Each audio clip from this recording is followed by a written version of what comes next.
fellow coffee consumers and crime connoisseurs. Welcome to the 30th episode of Mugshot Mornings, where we explore true crime one sip at a time. Today's story is going to be really hard to hear if you don't really like stories revolving around children's death, specifically by negligence. So this is something that may be really hard to hear. It's going to be hard for me to talk about as well. There are also talks of suicide as well.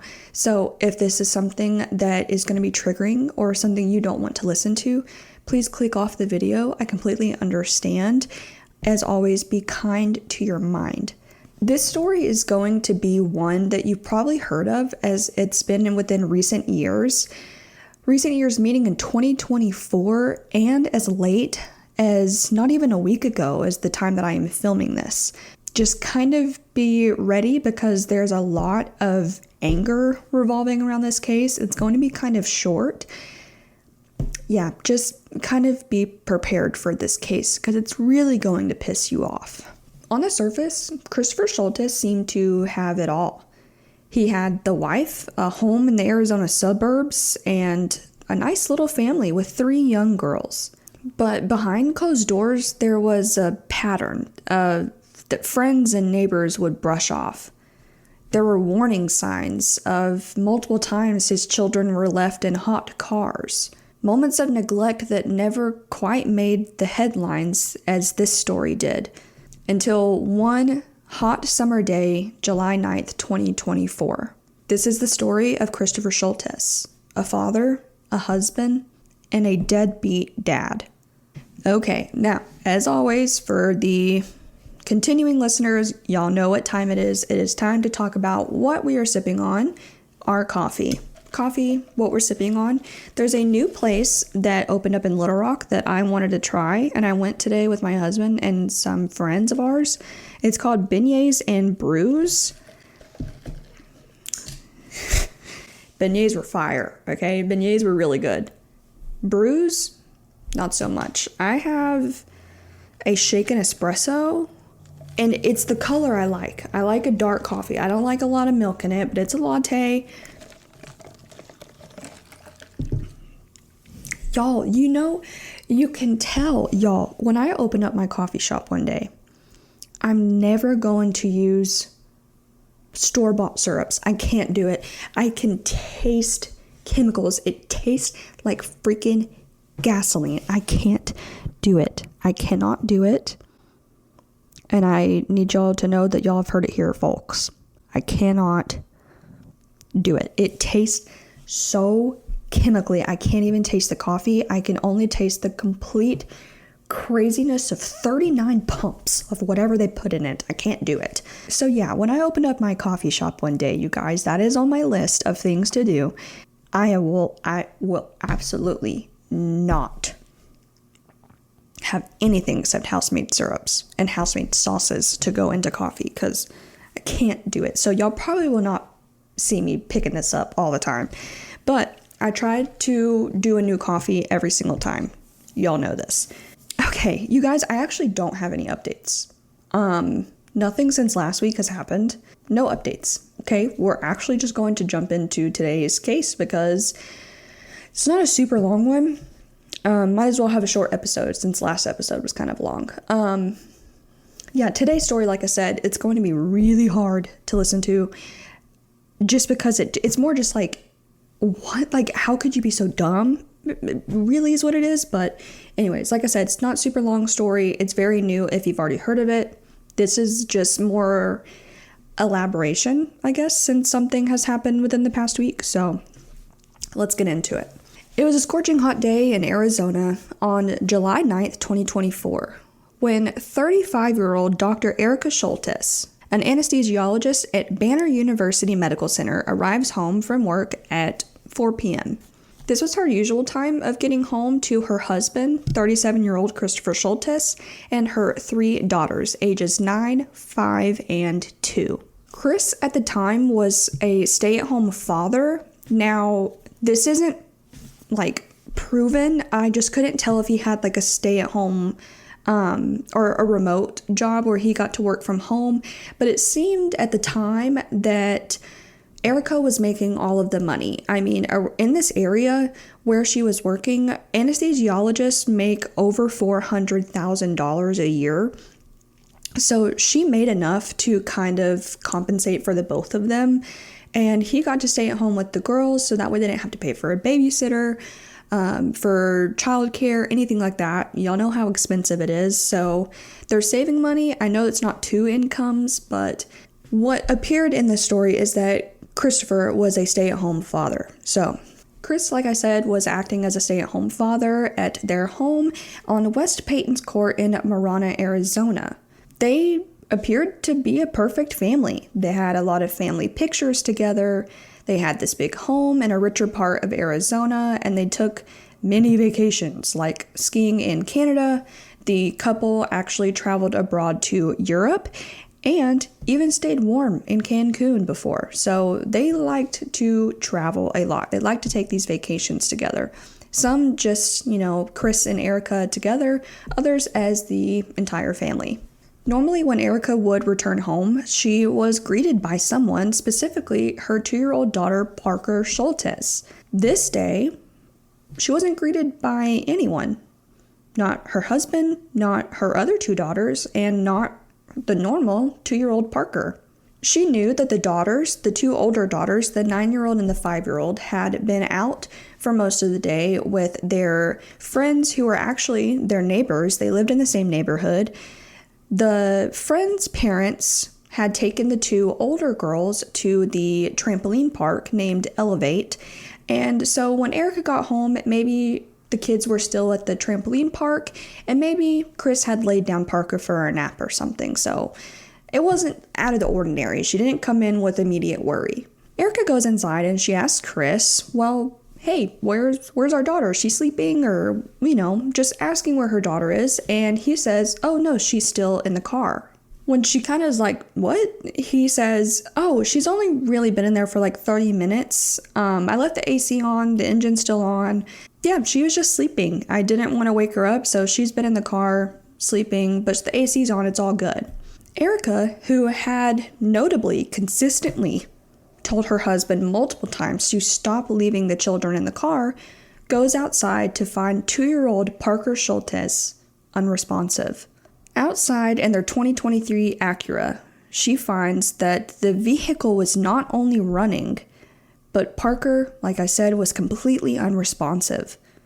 While Chris dials 911, Erica, like I said, who was an anesthesiologist, began CPR to try and save her child's life. The car's temperature read that inside of the car, it was over 100 degrees. Erica takes Parker out of her car seat and runs inside to the cool temperature to try and revive her inside of the home.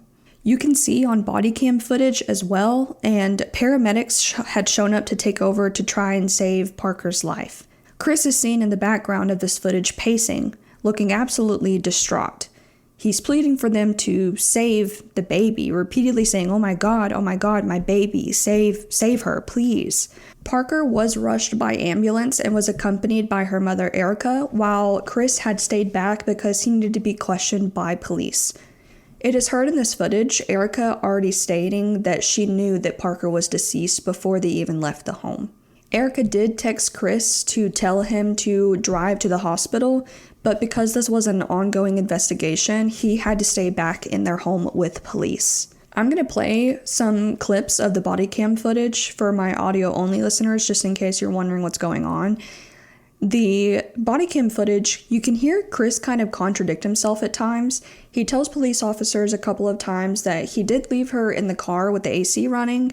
Then there's other times he says, but I thought she was inside playing with her sisters. So you can hear that he did state at least one time that he left her in the car, which kind of already shows him as the prime suspect if, 2-year-old Parker does not live.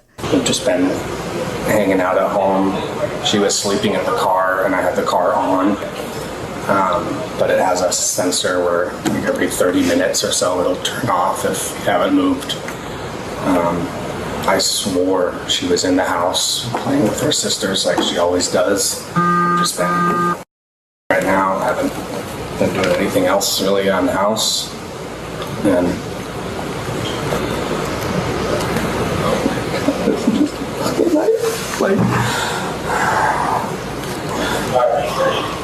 what time? Well, we never do this anywhere, but I'm home, right? Like you're home, you're safe, you're like your kids are home. Right. I'm sorry this is all going on. We always park that car in the garage usually, but I just got a Peloton recently, and the Peloton is in the garage now, so that's why it's not even in the garage. But And how long was she sleeping in the car out there? I want to say it was no more than 30, 45 minutes. And I don't think their air was off that entire time. I think there was a time in between. I had checked on her last. It was still running. She was still sleeping. And then when I went back out, the car was off. We'll walk through some of the things, get you ready to go down to the hospital, okay? Do you have... I'm very sorry for this. This is not something we ever planned for.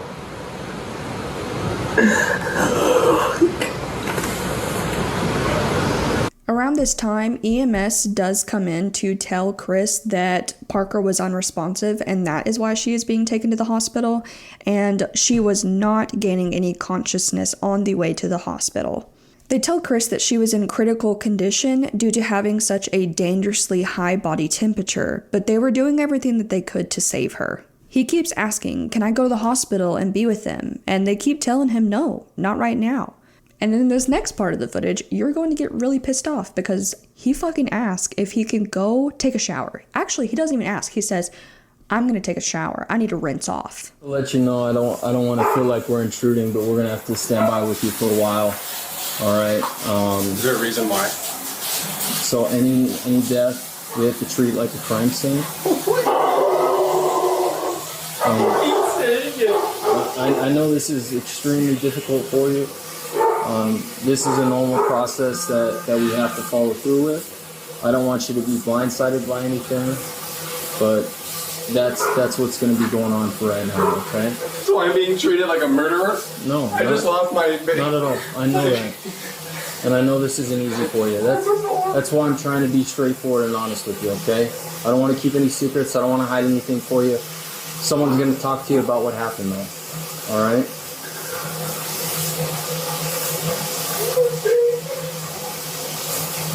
We will keep you updated with everything. My whole family, my whole family's gonna be ruined. We'll be all right. So we can't let you do that right now. We have to stand by with you. Okay? As soon as you can, we will let you know. You can stay in the room if you want, but I'm gonna talk. I know this isn't easy for you, but the quicker we get this done and finished up, the sooner you can be with your wife. All right? I'm trying to rinse off so I can go to the hospital and be with my wife. We're not going to shower or anything right now. You need to stand by with us. I don't understand why. Okay? Please. I don't understand why. I tried explaining that to you. We just need to stand by with you. I'm standing by. Why can't I take a shower while you stand by? What is... It's not necessary right now. Okay. I'm not going to stand here and watch you shower. There'll be time for that, but it's not right now, okay? Police officers keep telling him, no, you can't do that. This is an active crime scene. Even though she has not passed yet, we have to treat this as an investigation. And maybe nothing is on you, but you may wash off evidence. You cannot do anything until this investigation has been concluded. And he's getting like pissed off. So at the time, he was actually he was working with police really well until this incident where it's like, dude, he keeps asking, like, what is the delay? You can tell he's really stressed out. He's asking, why can't he leave to go to the hospital? And police are like, dude, this is a crime scene. This is an investigation. Like, we have to treat this as such. You need to comply with us. You cannot just go and do what you want. As they are waiting for detectives, a text comes in from Erica saying, I told you to stop leaving him in the car. How many times have I told you this? And Chris tells her, I'm so sorry, babe. Unfortunately, the new text would come in saying that 2-year-old Parker Scholtes had lost her life. The hospital said that there was just absolutely nothing they could do, and she had actually lost her life before she even reached the hospital. Chris texts back Erica, "Babe, I killed our baby. I can't believe this is going on. I can't believe I did this. I killed our baby. How could this be real?" Parker's death was ruled as an accidental environmental heat exposure due to the car's temperature reaching about 150 degrees with no AC. During this investigation, they pulled those text messages from Erica when she texted him on the way to the hospital, "I told you to stop leaving them in the car." Meaning this is a reoccurring thing. This is not a first time ordeal that Chris has done this. This has happened before. In investigation, in the interrogation with the other two daughters, the oldest daughter revealed that Daddy would frequently leave them in the car unattended while he went in and run errands or even went inside their home. It was also found out that even if he did get them out, they would have to remind him, "Daddy, make sure get baby out of the car. Get baby sister out of the car." So he would regularly leave the youngest daughter in the car. This 9-year-old daughter, this 9-year-old child, told police that she lost count after 59 times. So it's likely that this happened way more than 59 times since she lost count at 59 times that he had done this. Police also went to neighbors to ask about their camera footage of around that day to determine if this little girl was actually in there for only 30 to 45 minutes like Chris was claiming. At this point, police were confused as to why the other two daughters were inside of the home and then one was left in the car. He claimed it was because that the baby was sleeping and he didn't want to wake her by bringing her inside. But then he also goes back and says that he thought that she was inside. So the stories are not only not lining up, but they're not making sense. It wasn't until later, when being questioned, that Chris told police the other two daughters were actually at the trampoline park. So him and Parker had kind of run errands together throughout the day, and the girls were dropped off at the house and went inside. So he didn't take the two girls inside from the car and leave the baby out. It was just him and the baby, and the girls were dropped off by the neighbor. He told police, "I had brought some stuff inside, and since Parker was still sleeping in the car, he didn't want to wake her, so he left her there, but he made sure the AC was still on inside of the car." Around this time, the girls had arrived home, and he had let them inside of the home. He checked to see if Parker was still out there sleeping, and she was, so he went inside with the girls. Officers see on these cameras that Chris actually arrived home at 12:52 p.m., not 2:30 like he had been claiming. It was not until Erica arrived home at 4 p.m. that Parker was found, meaning Parker was inside of this hot car for over 3 hours. Next door, Grandma was supposed to come get them. I think she showed up around like 10:30 or something, took them to Elevate. And then we just basically turned around and came home. And I looked at the clock and I remember thinking like, oh, I gotta get home because the girls are gonna probably head back soon. So we got home and the girls weren't home yet, but baby was sleeping in the car. And so I had taken some stuff inside and I came back out and the girls were there. They had just pulled up. And so they came inside and I checked on the baby. She was still sleeping. And then came back inside. And that's where I just kind of like, I was, I don't know, thinking that she was playing with her sisters. I think that me coming home and thinking that, you know, the girls were going to be home, so I got to like come back in and out kind of thing. You said the girls came home. You remember about what time that was? I want to say it was like 2:30. He had told police that he had arrived home between 2:30 to 2:45, so he actually arrived home almost 2 hours prior than what he was telling police. When police ask him, "What were you doing inside while your baby was literally scorching to death in this hot car?" he tells them, doing laundry, drinking a Dr. Pepper. The Office was on TV, so I was watching The Office. Just lounging around, you know, chilling, vacuuming. We'll get into what he was actually doing in a second, but at this time, police also go to the neighbors in question who was the ones that the girls were with at the trampoline park. He goes to ask them, what time did you drop off the girls? And that neighbor says, oh, I think it was 1 to 1:30. We'll just say 1:15. It was in between the time of 1 and 1:30. I don't remember the exact time, but that was the time frame. So they got home pretty much right after he had arrived home with Parker in the car, and the two girls got to go inside in the cool AC while Parker stayed out inside of the car. Now, he did tell police, I made sure to leave the engine on, so the AC was on, but it does automatically shut off after 30 minutes. So the girls get home about 2:30. You checked. Still sleeping, and the car was still on. Okay. I think it's like every 30 minutes or something that will turn off if you haven't moved the car. Well, police wanted to test this theory, so they take the keys to the car and they run tests on their own to see how long does it take for the AC to shut off. After many trials, it was an average that the AC would turn off after 20 minutes.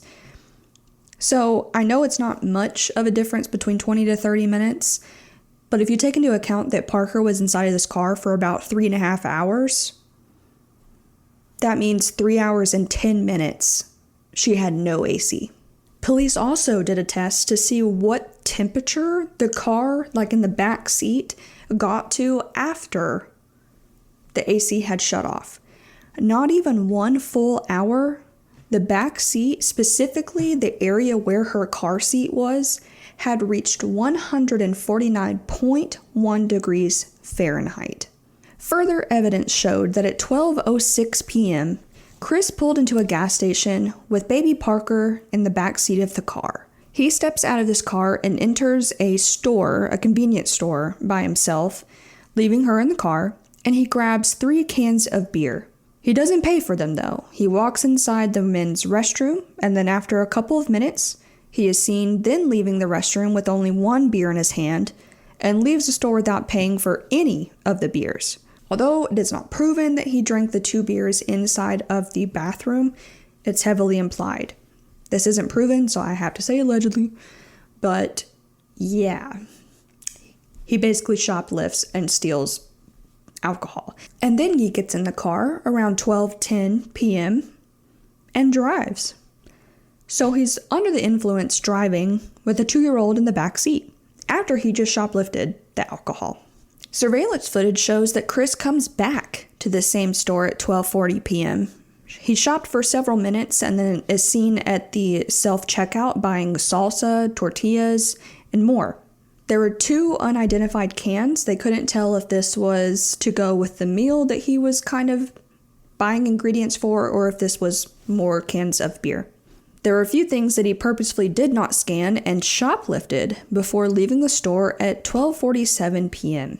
More evidence revealed that a few months prior to this incident, Erica had texted Chris once or twice to tell him that he needs to stop drinking and driving and speeding. For one, in general, but also with babies in the car. He had done this several times with all 3 children in the car. She tells him it's dangerous. You could kill them. You could kill yourself. You could kill someone else on the road. And instead of Chris being like, oh, yeah, like, you're right, babe. I have a problem. I'm so sorry. Like, I need to get help. Will you help me? Whatever. He sends some manipulative shit where he's like, well, I guess I'm just a piece of shit addict and you hate me. When police were asking the neighbors if they had known any other further details to kind of help them with this case, none of the neighbors had anything positive to say about Chris. Some neighbors reported that they were a part of search teams sometimes for the kids just wandering around the neighborhood, and times that they had went away from the neighborhood and had been notified that, hey, my kids are missing from the house. But it wasn't Chris that had notified them. He had never known that they had left the home. He was at his house and the kids were just walking out of the house and had been gone for hours. And he had never known. He had never checked on them. Just totally oblivious. Whenever the kids were brought back to the house, he was either napping or playing video games. Totally oblivious that his kids were not inside of the home. Now, remember when I said earlier that Chris had told police that the reason or what he was doing while Parker was, burning alive inside of this car was that he was cleaning the house? That's not true. Not only was he not cleaning, not playing video games, not napping, other things that was brought to the attention to investigators of what he would do while these kids were in the car.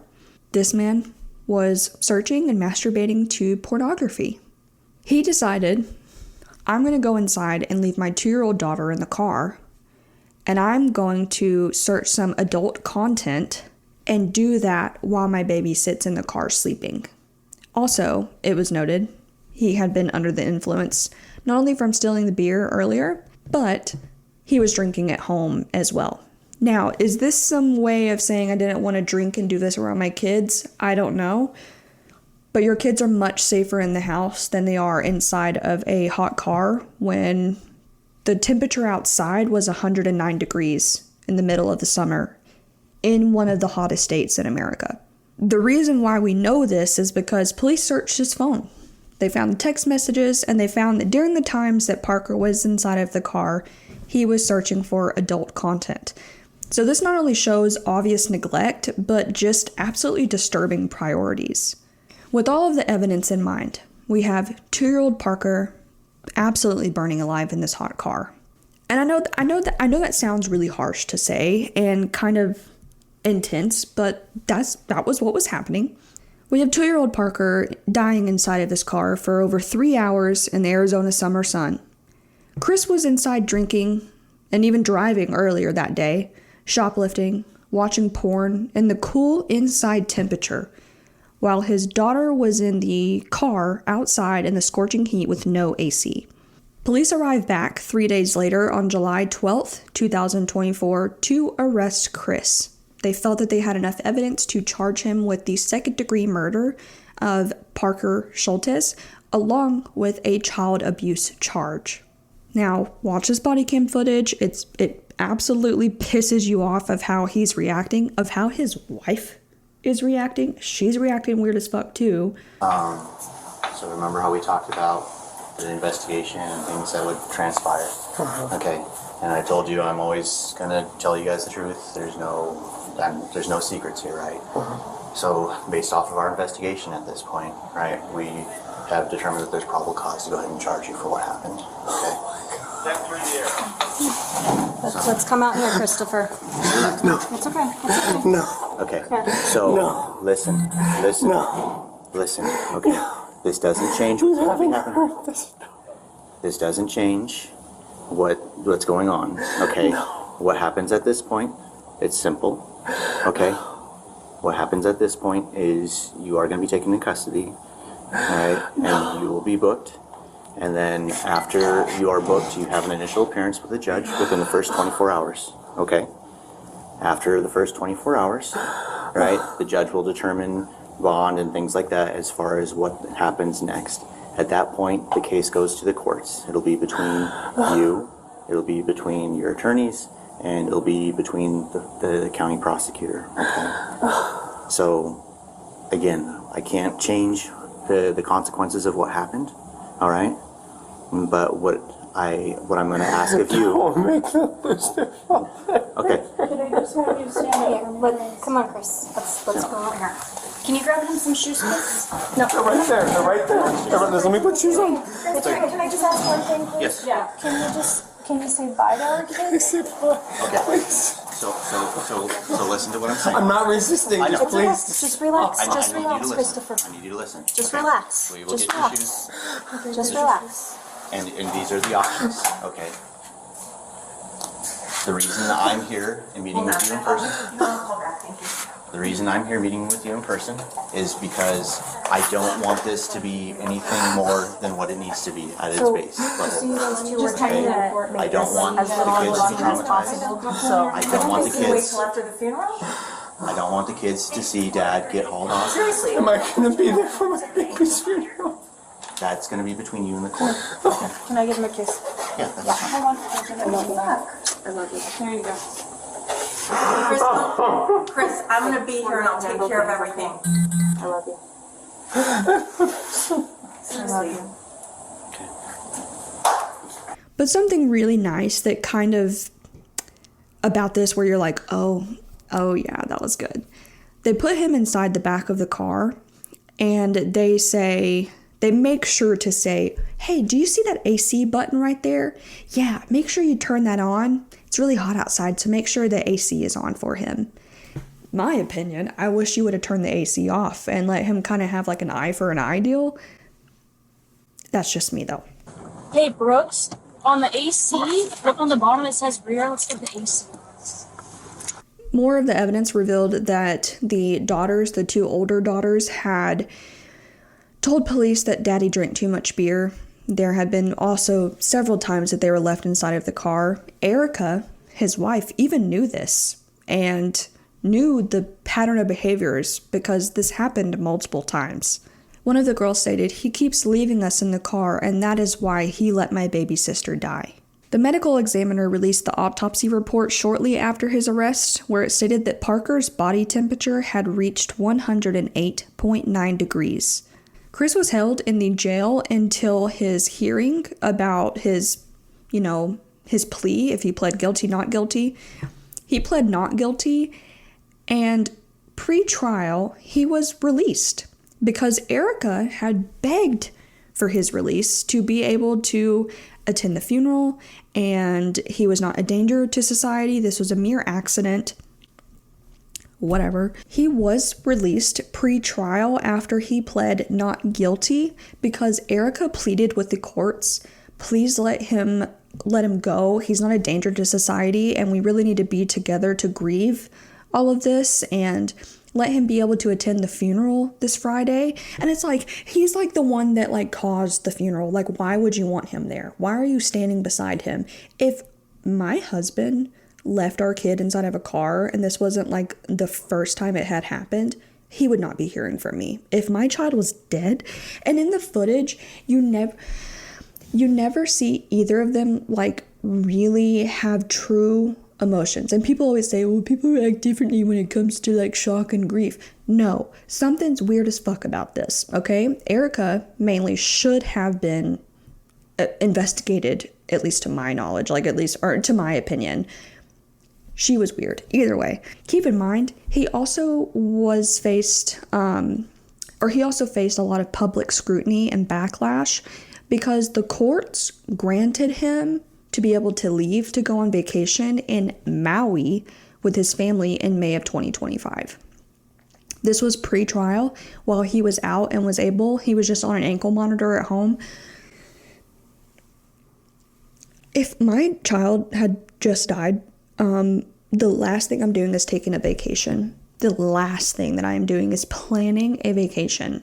That's not on my top of my priority list, okay? The prosecution objected to let him go, and he totally went despite the objections, along with the advice from his defense counsel. He decided to go anyways. He was offered a plea deal in March of 2025, but he did not take this. After he did not take the plea deal in March of 2025, where they offered him 15 to 20 years, he said, no, I'm not taking that. I'm still going to go to trial. 9 months later, he was offered a new plea, and that was to spend 20 to 30 years in prison for the second-degree murder of Parker, and that is without the possibility of parole. He did decide to take this plea, and they had scheduled his sentence hearing on November 21st, 2025. So this episode will go out before his sentencing was supposed to happen. But on November 5th, 2025, Chris was found dead by apparent suicide in Phoenix, Arizona, the day he was supposed to turn himself into custody pending his sentencing hearing. His cause of death has not been released yet, although I read that investigators allegedly are saying that this is a case of suicide by carbon monoxide poisoning. Also to be noted, Chris had another daughter who is 17 years old and had tried to file a lawsuit against him multiple times, but he refused to have the papers served to him. At the time that he had custody, and this, I think Erica is the mother. The 17-year-old was with her biological mother. There was 9 calls to Child Protective Services between the ages of her from 2014 to 2020. 9 different calls made, but they were all unfounded.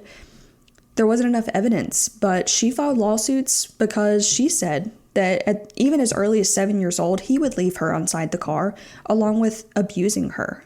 So not only is 2-year-old Parker not going to get her justice of him serving the 20 to 30 years for causing her death of just pure negligence and stupidity, his 17-year-old daughter didn't get the justice that she deserved as well. She didn't get to have this lawsuit go through for all the damages that he had done to her in her life growing up.